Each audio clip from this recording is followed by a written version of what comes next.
Assalamualaikum warahmatullahi wabarakatuh. Salam sejahtera untuk kita semua. Selamat siang dan shalom. Perkenalkan, nama saya Fulada Maralanggabu. Saya kelas 10C, asal sekolah saya dari SMA Negeri 1 Tornio.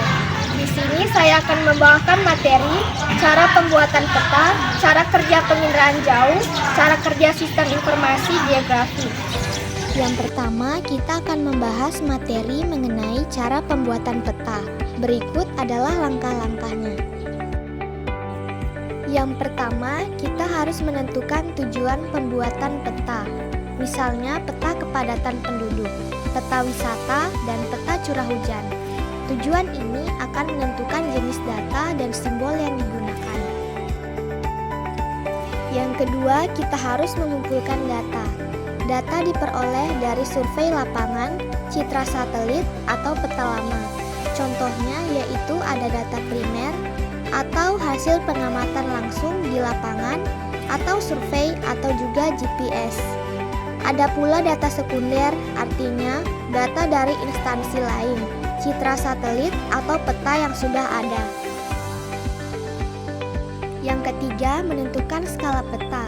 Hal ini menunjukkan perbandingan jarak di peta dengan jarak sebenarnya. Contohnya, skala 1 dibanding 100.000 berarti 1 cm di peta sama dengan 1 km di lapangan. Keempat, menentukan proyeksi peta. Proyeksi digunakan untuk menggambarkan permukaan bumi yang bulat ke bidang datar.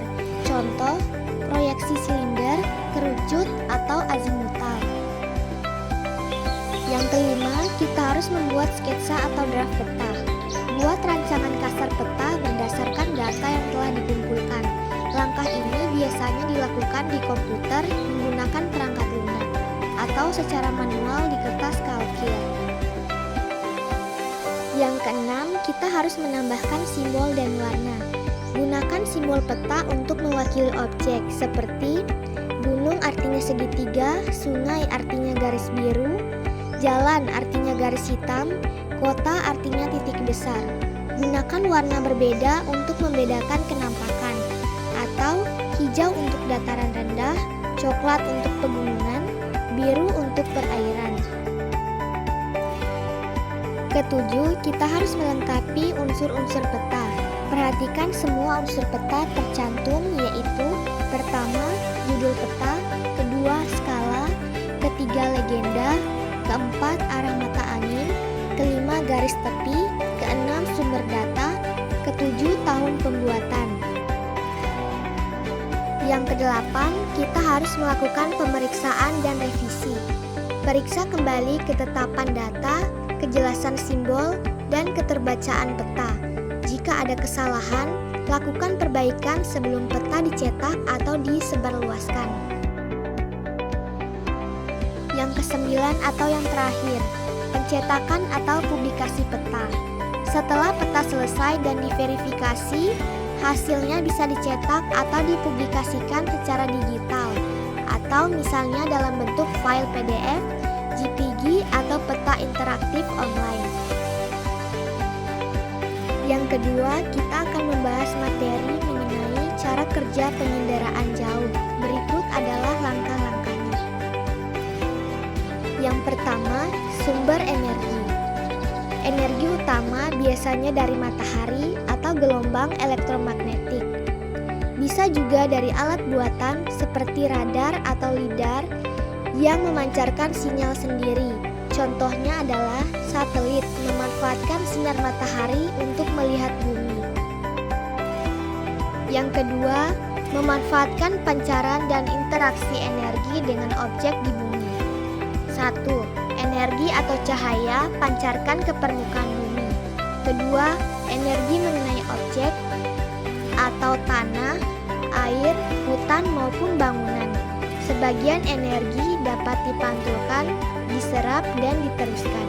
Setiap objek memantulkan energi dengan cara berbeda, sehingga bisa dibedakan dalam citra satelit.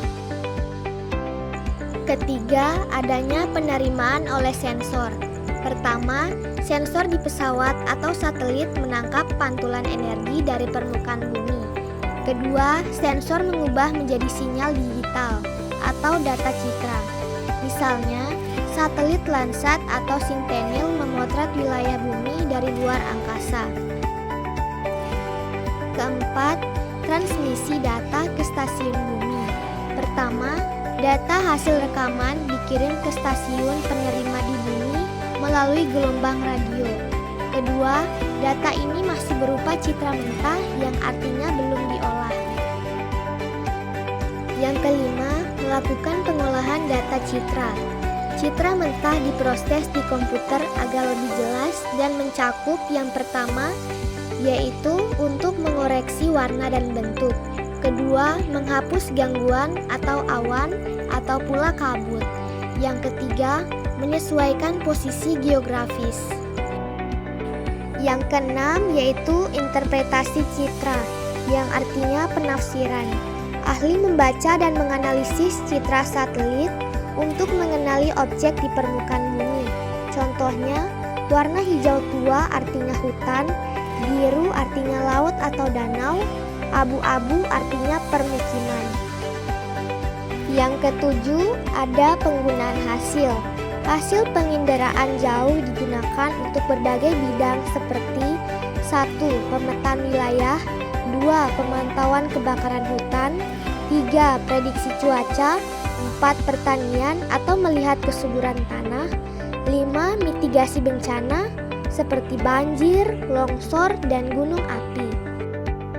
Selanjutnya, yang ketiga, kita akan membahas materi mengenai cara kerja Sistem Informasi Geografi atau SIGS. Berikut adalah langkah-langkahnya. Yang pertama, melakukan input data atau memasukkan data. Data yang digunakan dalam SIGS ada dua jenis. Jenis yang pertama, data spasial atau keruangan, berupa peta, citra satelit, koordinat GPS. Contohnya, bentuk sungai, jalan, gunung, dan batas wilayah. Kedua, data jenis non-spasial atau atribut, berupa informasi tambahan. Contohnya, jumlah penduduk, jenis tanah, dan curah hujan. Yang kedua, penyimpanan dan pengolahan data. Semua data disimpan dalam basis data geografi atau geodatabase agar mudah diakses dan dikelola. Data bisa diperbaharui, digabungkan, atau dihapus sesuai kebutuhan. Contohnya, data jalan, sungai, permukiman disimpan dalam lapisan atau layer yang berbeda. Ketiga, melakukan pengolahan dan analisis data. Tahap ini adalah inti dari SIGS. Data dianalisis untuk mencari hubungan antara satu lokasi dan informasi yang dimiliki. Beberapa contoh analisis SIGS. Yang pertama, menentukan wilayah rawan banjir atau berdasarkan curah hujan dan ketinggian. Kedua, menganalisis sebaran penyakit di suatu daerah. Ketiga, menentukan lokasi terbaik untuk pembangunan sekolah, rumah sakit, atau pasar. Yang keempat, melakukan output atau penyajian hasil. Hasil analisis ditampilkan dalam bentuk 1. Peta digital interaktif, 2. Grafik, ketiga laporan, keempat tabel. Contoh, peta daerah rawan longsor dengan warna merah untuk resiko tinggi dan hijau untuk resiko rendah. Yang kelima atau yang terakhir, pemanfaatan SIGS. Hasil SIGS dapat digunakan dalam berbagai bidang seperti 1. Perencanaan tata ruang, kedua mitigasi bencana alam, ketiga pertanian dan kehutanan, keempat transportasi dan pembangunan infrastruktur, kelima pengolahan lingkungan. Dan video materi dari saya, jika ada kata yang salah mohon dimaafkan. Wassalamualaikum warahmatullahi wabarakatuh. Selamat siang dan shalom.